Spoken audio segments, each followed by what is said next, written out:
Springtime à la carte. It was a day in March. Never begin a story this way when you write one. No opening could possibly be worse. It is unimaginative, flat, dry, and likely to consist of mere wind. But in this instance, it is allowable. For the following paragraph, which should have inaugurated the narrative, is too wildly extravagant and preposterous to be flaunted in the face of the reader without preparation. Sarah was crying over her bill of fare. Think of a New York girl shedding tears on the menu card. To account for this, you will be allowed to guess that the lobsters were all out, or that she had sworn ice cream off during Lent, or that she had ordered onions, or that she had just come from a Hackett matinee. And then, all these theories being wrong, you will please let the story proceed. The gentleman who announced that the world was an oyster, which he with his sword would open, made a larger hit than he deserved. It is not difficult to open an oyster with a sword. But did you ever notice anyone try to open the terrestrial bivalve with a typewriter? Like to wait for a dozen raw open that way? Sarah had managed to pry apart the shells with her unhandy weapon far enough to nibble a wee bit at the cold and clammy world within. She knew no more shorthand than if she had been a graduate in stenography, just let slip upon the world by a business college. So, not being able to stenog, she could not enter that bright galaxy of office talent. She was a freelance typewriter and canvassed for odd jobs of copying. The most brilliant and crowning feat of Sarah's battle with the world was the deal she made with Schulenberg's home restaurant. The restaurant was next door to the old red brick in which she hall roomed. One evening after dining at Schulenberg's 40-cent five-course table d'hote, served as fast as you throw the five baseballs at the colored gentleman's head, Sarah took away with her the bill of fare. It was written in an almost unreadable script, neither English nor German, and so arranged that if you were not careful, you began with a toothpick and rice pudding and ended with soup and the day of the week. The next day, Sarah showed Schulenberg a neat card on which the menu was beautifully typewritten, with the viands temptingly marshaled under their right and proper heads, from hors d'oeuvre to not responsible for overcoats and umbrellas. Schulenberg became a naturalized citizen on the spot. Before Sarah left him, she had him willingly committed to an agreement. She was to furnish typewritten bills of fare for the 21 tables in the restaurant, a new bill for each day's dinner, and new ones for breakfast and lunch as often as changes occurred in the food or as neatness required. In return for this, Schulenberg was to send 3 meals per diem to Sarah's hall room by a waiter, an obsequious one, if possible, and furnish her each afternoon with a penciled draft of what fate had in store for Schulenberg's customers on the morrow. Mutual satisfaction resulted from the agreement. Schulenberg's patrons now knew what the food they ate was called, even if its nature sometimes puzzled them. And Sarah had food during a cold, dull winter, which was the main thing with her. And then the almanac lied and said that spring had come. Spring comes when it comes. The frozen snows of January still lay like adamant in the crosstown streets. The hand organs still played in the good old summertime with their December vivacity and expression. Men began to make 30-day notes to buy Easter dresses. Janitors shut off steam. And when these things happen, one may know that the city is still in the clutches of winter. One afternoon, Sarah shivered in her elegant hall bedroom house. Heated, scrupulously clean conveniences seemed to be appreciated. She had no work to do except Schulenberg's menu cards. Sarah sat in her squeaky willow rocker and looked out of the window. The calendar on the wall kept crying to her, "Springtime is here. Sarah, springtime is here, I tell you. Look at me, Sarah, my figures show it. You've got a neat figure yourself. Sarah and a springtime figure. Why do you look out the window so sadly?" Sarah's room was at the back of the house. Looking out the window, she could see the windowless rear brick wall of the box factory on the next street. But the wall was clearest crystal, and Sarah was looking down a grassy lane, shaded with cherry trees and elms, and bordered with raspberry bushes and Cherokee roses. Spring's real harbingers are too subtle for the eye and ear. Some must have the flowering crocus, the wood-starring dogwood, the voice of bluebird even so. grows a reminder as the farewell handshake of the retiring buckwheat and oyster before they can welcome the lady in green to their dull bosoms. But to old Earth's choicest kin, there come straight, sweet messages from his newest bride, telling them they shall be no stepchildren unless they choose to be. On the previous summer, Sarah had gone into the country and loved a farmer.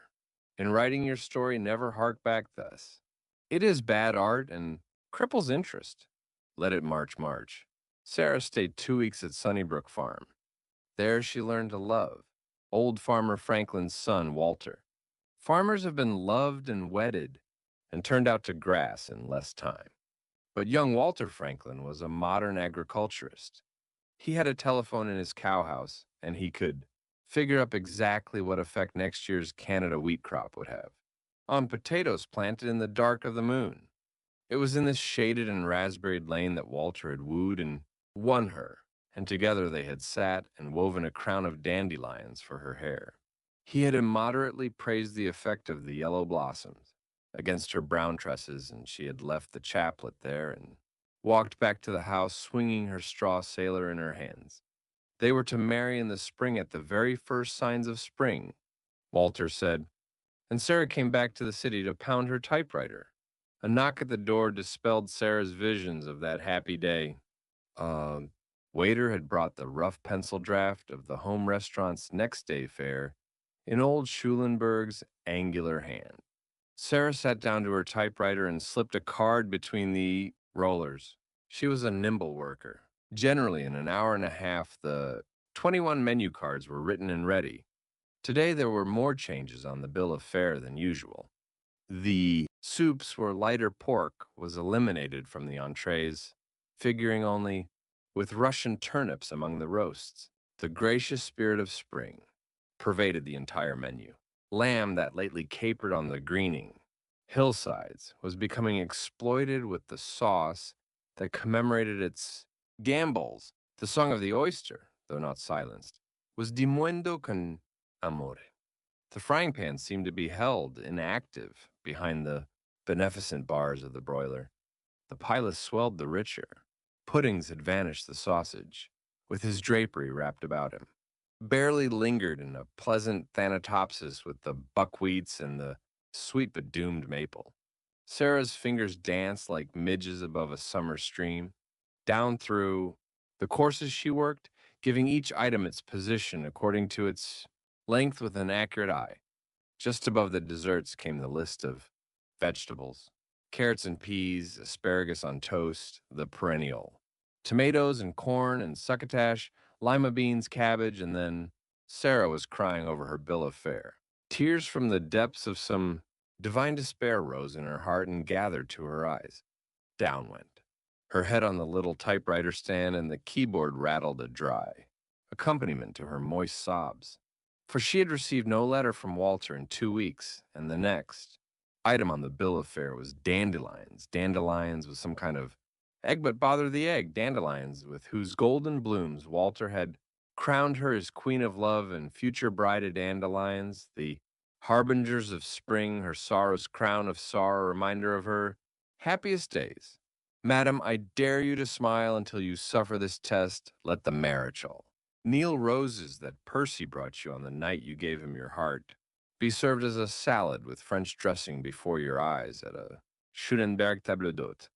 Had Juliet so seen her love tokens? Dishonored the sooner would she have sought the Lethean herbs of the good apothecary. But what a witch's spring into the great cold city of stone and iron. A message had to be sent. There was none to convey it but the little hardy courier of the fields with his rough green coat and modest air. He is a true soldier of fortune, this dent de lion, this lion's tooth, as the French chefs call him. Flowered, he will assist at love-making, wreathed in my lady's nut-brown hair, young and callow and unblossomed. He goes into the boiling pot and delivers the word of his sovereign. Mistress, by and by Sarah forced back her tears. The cards must be written. But, still in a faint golden glow from her dandelionine dream, she fingered the typewriter keys absently for a little while, with her mind and heart in the meadow lane with her young farmer. But soon she came, swiftly back to the rock-bound lanes of Manhattan, and the typewriter began to rattle and jump like a strikebreaker's motor car. At 6 o'clock, the waiter brought her dinner and carried away the typewritten bill of fare. When Sarah ate, she set aside, with a sigh, the dish of dandelions with its crowning ovarious accompaniment. As this dark mass had been transformed from a bright and love-endorsed flower to be an ignominious vegetable, so had her summer hopes wilted and perished. Love may, as Shakespeare said, feed on itself, but Sarah could not bring herself to eat the dandelions that had graced, as ornaments, the first spiritual banquet of her heart's true affection. At 7:30, the couple in the next room began to quarrel. The man in the room above sought for A on his flute. The gas went a little lower. 3 coal wagons started to unload, the only sound of which the phonograph, as jealous cats on the back fences, slowly retreated toward Mukden. By these signs, Sarah knew that it was time for her to read. She got out the cloister and the hearth, the best non-selling book of the month, settled her feet on her trunk, and began to wander with Gerard. The front doorbell rang. The landlady answered it. Sarah left Gerard, and Dennis treed by a bear, and listened. Oh, yes, you would, just as she did. And then a strong voice was heard in the hall below, and Sarah jumped for her door, leaving the book on the floor and the first round easily. The bears. You have guessed it. She reached the top of the stairs just as her farmer came up, 3 at a jump, and reaped and garnered her, with nothing left for the gleaners. Why haven't you written? Oh, why? Cried Sarah. New York is a pretty large town, said Walter Franklin. I came in a week ago to your old address. I found that you went away on a Thursday. That consoled some. It eliminated the possible Friday bad luck. But it didn't prevent my hunting for you with police and otherwise ever since. I wrote, said Sarah vehemently. Never got it. Then how did you find me? The young farmer smiled a springtime smile. I dropped into that home restaurant next door this evening, said he. I don't care who knows it. I like a dish of some kind of greens at this time of the year. I ran my eye down that nice typewritten bill of fare looking for something in that line. When I got below cabbage, I turned my chair over and hollered for the proprietor. He told me where you lived. I remember, sighed Sarah happily. That was dandelions below. Cabbage. I'd know that cranky capital W way above the line that your typewriter makes anywhere in the world, said Franklin. Why, there's no W in dandelions, said Sarah in surprise. The young man drew the bill of fare from his pocket and pointed to a line. Sarah recognized the first card she had typewritten that afternoon.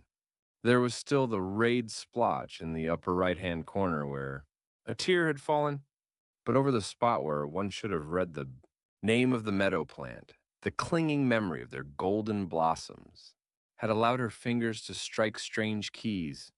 Between the red cabbage and the stuffed green peppers was the item. Dearest Walter, with hard-boiled egg.